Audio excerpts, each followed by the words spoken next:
So today we are here at the Chichester Harbour and we're going to be heading out on a PWC to look at how you can operate your craft around wildlife.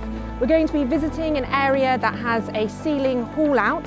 So this is where seals come out of the water to digest their food throughout the day. But we need to make sure that we are operating our craft slowly and that we're keeping our distance as much as possible to minimise that disturbance on them during that important process.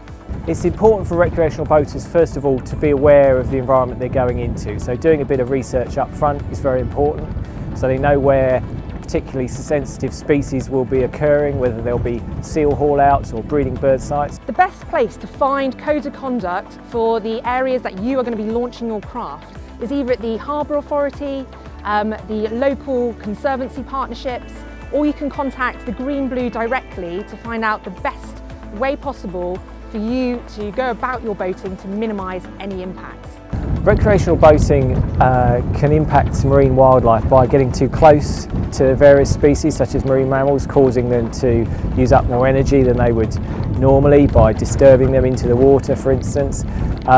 They could also impact roosting birds or nesting birds, so even a brief visit from a canoe or a small vessel can disturb birds off their roost sites, which will impact how much they have to feed. And for marine mammals, you can disturb seal haul-outs by approaching too closely, which will cause them to flee into the water.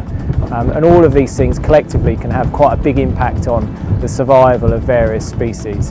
What we're really looking for is all PWC users to look up where they're going to be visiting to launch their craft on the water and find out, is there a marine protected area in that location?